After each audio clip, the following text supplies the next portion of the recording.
Hey, it's Vu, and if you haven't been paying attention, NAVI lost several games to teams they, in theory, should have beat at Blast, and I want to take a look at what went wrong for NAVI. Now, of course, a couple of players did underperform, but there's more to it than that.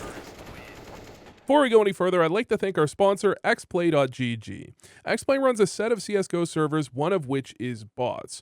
Bots is essentially a deathmatch with 3 levels of difficulty. Medium level is good for newer players or more relaxed time with bots that have a 650 millisecond aim speed.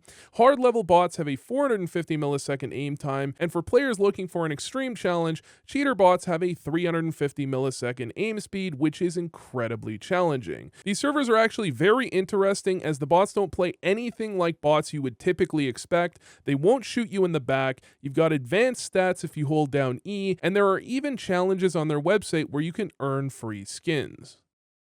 Now, in terms of whether or not this is a good predictor for the next event, one of the things NAVI did at this event is they ran very similar game plans against all 3 teams they played on Mirage. And if we look at the very first game, we can see how Astralis initially struggled, figured out some solutions, and we can see how NIP used some of the solutions that Astralis came up with to actually dominate NAVI in their games. And one of the things NAVI did is they used the first gun round in all 3 games to attack the A bomb site. Oftentimes teams love to put more pressure on middle on the first gun round, and that leaves their A player a little bit isolated, and this works perfectly against Astralis. Bit is able to make it past that smoke from Lucky. He duels an unsuspecting Lucky who wasn't expecting Bit to be that aggressive, and then Boomich is jumping up into window, drawing the attention of Astralis, which allows Bit to engage another player in a straight up duel, and he wins that as well. This is NAVI at their peak, where they can force some gunfights where they have a slight advantage and they have the better aim to actually win.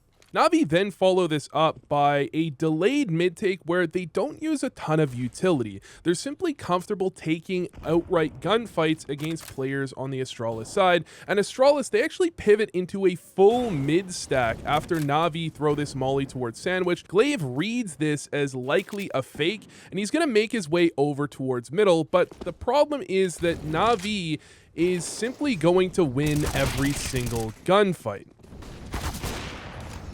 Now, Astralis get off to a very tough start here against NAVI, down 6-1, but I think this is a key round to how both Astralis and NIP eventually deal with these setups from NAVI. Now, in this round, Astralis is going to do 2 main things. They're going to have Bit very quickly run down mid, and they're going to have Simple posted on connector from top middle, waiting for any sort of peek.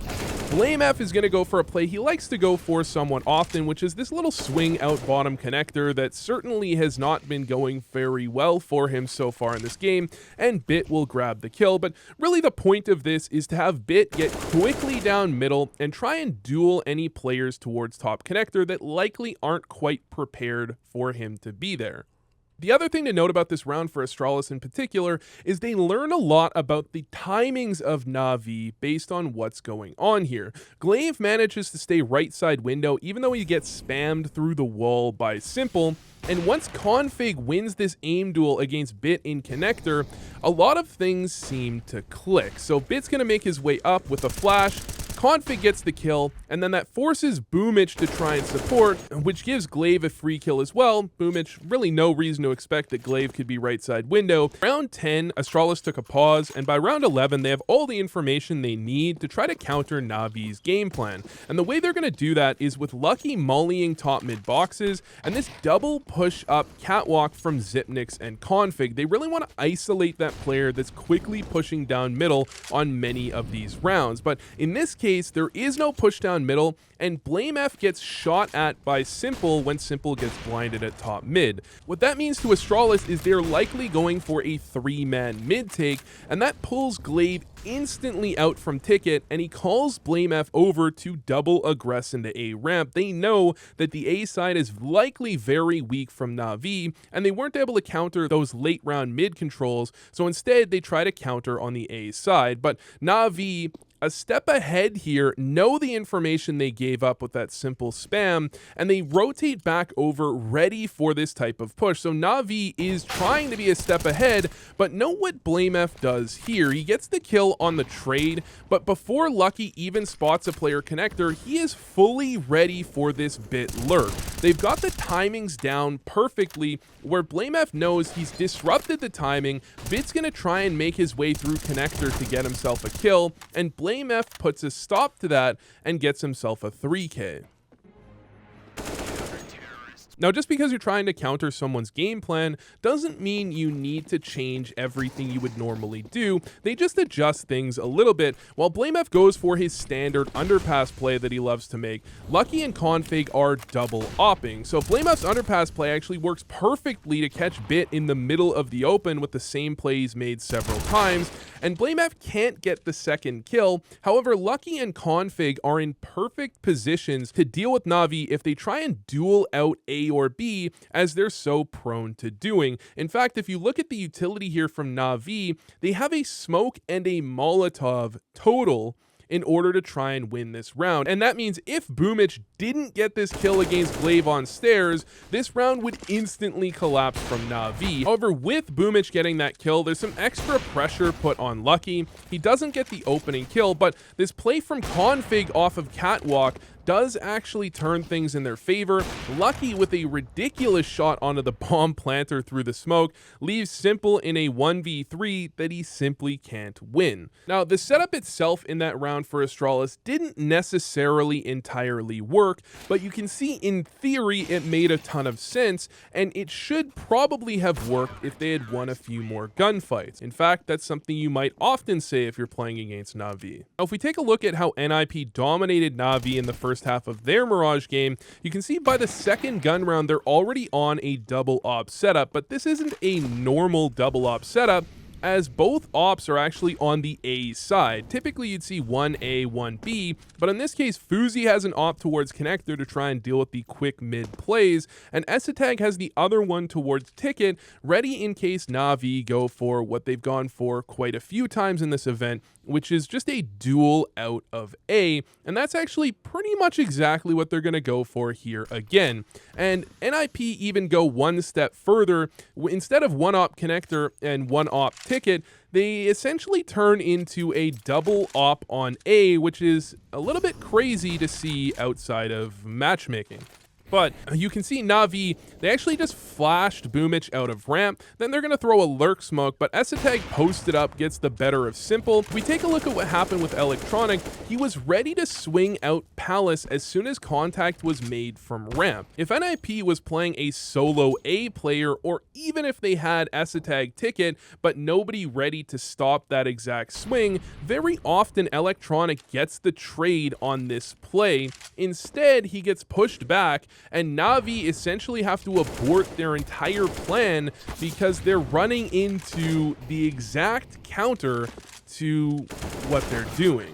Now, in the very following round, I don't want to make this one out to be more than it is. This is certainly a play you will see people make in general. However, Fuzi goes for the top mid peak with a perfect flash from Esatag and doesn't give Simple any chance. And again, Fuzi playing top connector with this op is something he's going to be doing all half long. Not only does it help deal with these plays where Na'Vi are trying to just take aim duels out of A, it also deals with the play that Bit likes to make, where he often tries to aim duel against players in connector as well. Now, while a top connector smoke can be very complicated for an opper to effectively deal with, Bit tries to duel out and Fuzi hard punishes him just by winning an easy gunfight.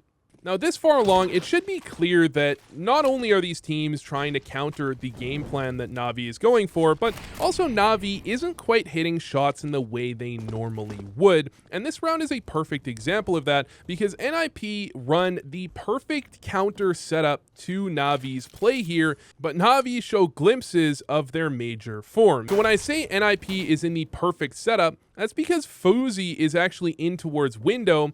They have a player under balcony, and they have an op CT against what is essentially a Palace pop from Na'Vi. In fact, Fuzi from window is going to get the first kill on a player lurking out. The problem though is that Esatag misses, and Rez can't decide on a target, and Fuzi gets deagled by Bit as well. So it went from the perfect setup to absolute shambles in a mere matter of seconds, and that really is the Na'Vi effect. Now, while Na'Vi get it into a 4v2, they don't actually win the round here, partially because they don't have any smokes up as they're trying to plant, but that wouldn't be a problem if this sequence doesn't happen here. Hampus is going to try and duel out to stop the bomb plant, Perfecto can't land the kill, and then Simple uncharacteristically misses a shot there. And with 18 seconds on the clock, no smokes up, and the bomb planter down, Na'Vi panic and try and quickly pivot over,